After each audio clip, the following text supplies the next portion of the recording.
Atenção! Vai começar agora uma teleaula de automação do curso profissionalizante. Este módulo tem um total de 20 aulas. Hoje você vai assistir a teleaula número 7. Bons estudos!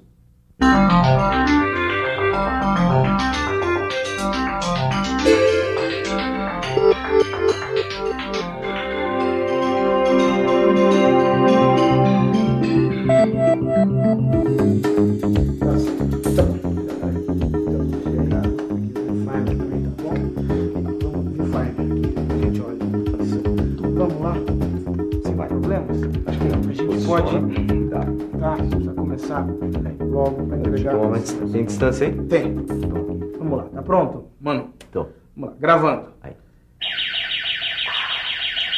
Você tá ouvindo esse alarme? Isso é um sensor que a gente colocou para que o alarme fosse ligado quando a gente ligasse a câmera. Você reparou que o Mano disse que nós colocamos um sensor na câmera? Pois é, sensoriamento é o assunto da nossa teleaula de hoje. Você vai ver o que é um sensor, vai ver como funciona o sistema de controle e vai ver os seus diferentes tipos. E vai perceber também que mesmo sem se dar conta, você se depara o dia inteiro com sistemas controlados por sensores. Nos carros, nos bancos, nas fábricas e, é claro, no dispositivo que nós criamos aqui no estúdio para avisar que a nossa teleaula está começando.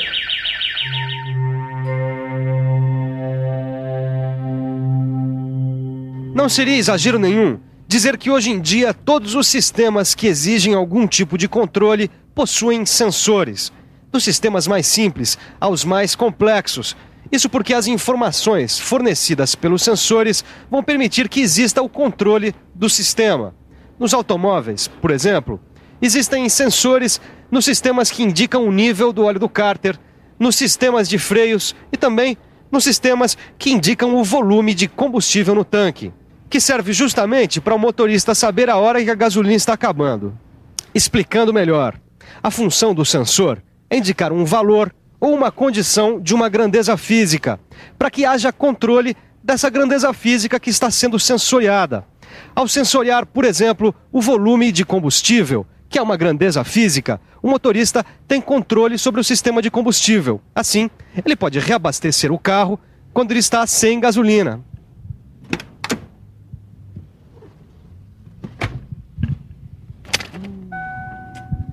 Viu só? Nos carros mais automatizados existem até sensores para indicar que o motorista não está usando o cinto de segurança.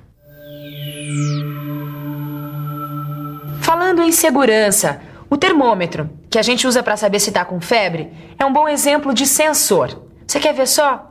O termômetro é um sistema de indicação. O elemento sensor é o mercúrio. A grandeza física a ser medida é a temperatura. E a grandeza física do elemento sensor é o seu volume, que varia junto com a variação da temperatura.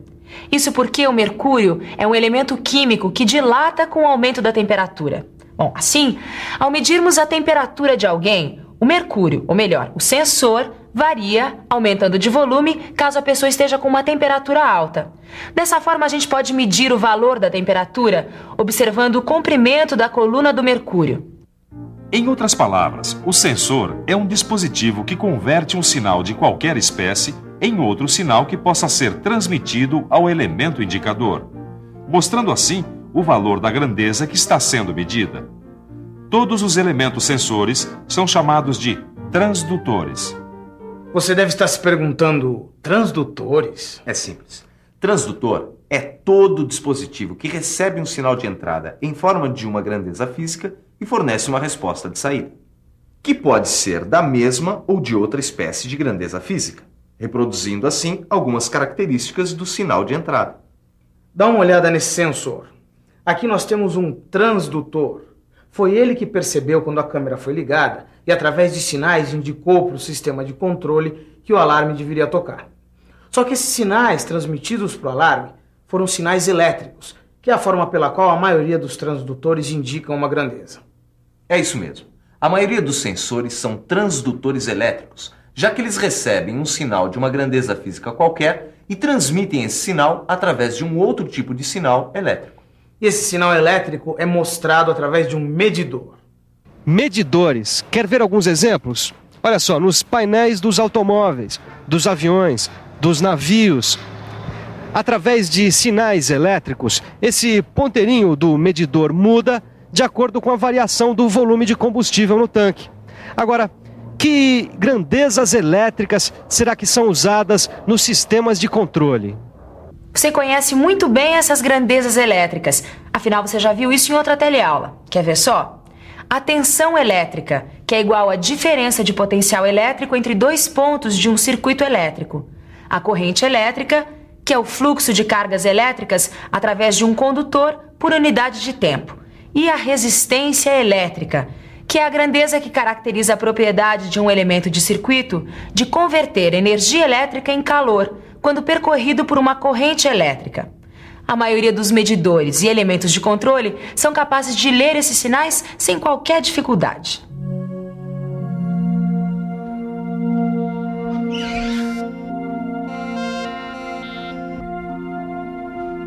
O que o Torquato está fazendo é um exemplo de sistema de controle. Podemos comparar o processo de uma pessoa andando a um sistema de controle. A caminhada poderia ser comparada ao processo, o cérebro ao dispositivo de controle e as pernas e pés aos atuadores. Então, o meu dispositivo de controle estimula os meus atuadores a atingirem o meu objetivo. No caso, por exemplo, chegar até a mesa. É isso mesmo. Todo sistema de controle tem esses três elementos: um processo, um dispositivo de controle e atuadores. Explicando melhor, um sistema de controle é acionado por um controlador, que determina o resultado desejado e, no decorrer do tempo, indica o resultado obtido. E, se necessário, corrige o que está sendo controlado para que atinja o valor desejado. Por exemplo, se as minhas pernas e pés estão indo para um lado, meu sistema de controle me avisa que a mesa está do outro lado. Aí eu corrijo o meu trajeto virando para o lado certo. Quando eu chego até a mesa, meu sistema de controle avisa para as minhas pernas pararem. E é para que exista esse controle que os sensores são acoplados ao sistema. Afinal, como você já viu, são eles que registram as grandezas e os resultados do processo, mandando as informações para o dispositivo de controle. Isso, o Mano falou muito bem uma coisa. São os sensores que registram as grandezas e os resultados do processo. Agora você deve estar se perguntando, e quando um sistema não tem sensores? Será que existe alguma forma de controle? Viu só? Eu consegui caminhar até aqui com os olhos cobertos e eu não tropecei em nenhum obstáculo. Isso, porque eu estudei bem o caminho que eu ia fazer antes de cobrir os olhos. É exatamente isso que acontece nos sistemas chamados de malha aberta, que são sistemas feitos sem sensores e que, por isso, funcionam sem amostragens durante o processo. Olha só, esse robô aqui, ele realiza um trajeto seguindo um programa que foi feito antes dele começar o trabalho. É quase a mesma coisa que aconteceu comigo quando eu estudei o meu caminho antes de cobrir os olhos. Agora, se de repente aparece algum obstáculo no meio do caminho, aí, adeus trajeto. Isso tudo é bem diferente dos sistemas de controle que utilizam sensores, os chamados sistemas de malha fechada. Nesses sistemas, os sensores enviam informações que permitem que o controle corrija as ações. Por exemplo, nesse caso, se um robô para muito longe do outro robô, o sensor avisa e o controle procede à correção do posicionamento, isso no mesmo instante.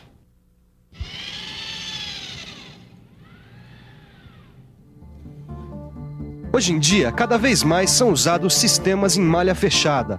Afinal, a tendência das indústrias é buscar resultados mais precisos e rápidos.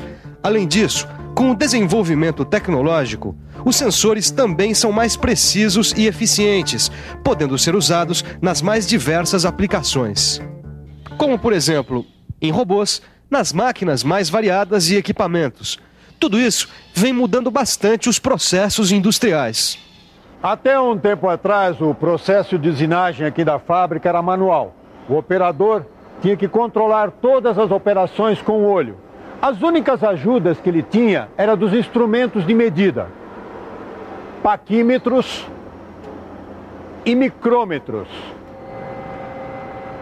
Agora a produção está automatizada.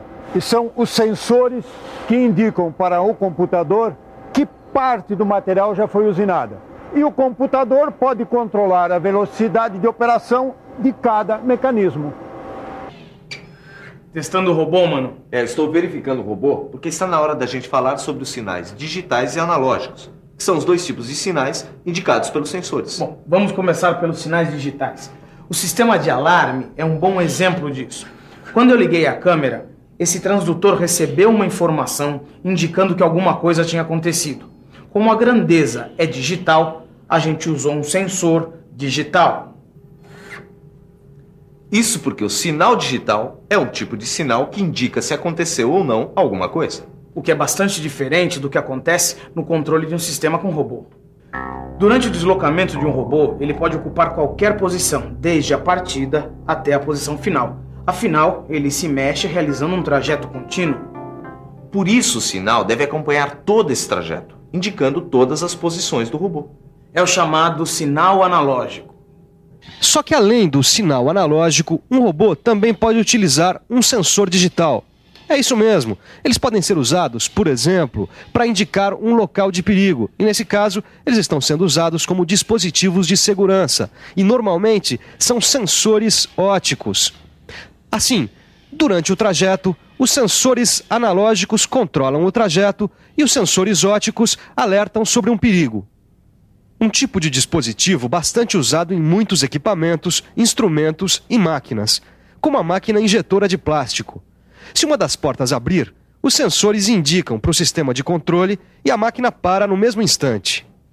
Essa inovação tecnológica já está até fazendo parte da legislação trabalhista e da normatização do trabalho, que exige cada vez mais que as empresas instalem sensores de segurança de operação em equipamentos automatizados ou não. Então, você viu só a importância dos sensores na automação? E a quantidade de aplicações? Olha, são muitas mesmo, viu? E por isso mesmo, existem também vários tipos de sensores. Bom, tem sensor que indica a presença de peças metálicas. Tem sensor que emite impulsos. Tem sensor que acusa a existência de obstáculos ou mesmo as vibrações de uma superfície. No seu livro, você vai encontrar vários exemplos de sensores e as suas aplicações. Mas antes de começar a estudar, é melhor relembrar o que você viu na teleaula de hoje. E atenção, se liga aí que é hora da revisão.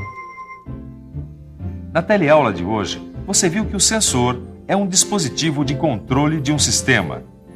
Viu que a maior parte dos medidores indicam a grandeza medida através de grandezas elétricas. Viu que os sistemas podem estar em malha aberta ou em malha fechada.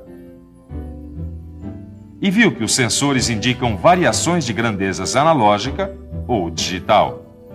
É isso mesmo que você deve estar pensando. Esse alarme é para avisar que a teleaula acabou. Ele não parou, mas nós vamos parando por aqui. Bons estudos e até a próxima. Tchau. Agora parou. Continua.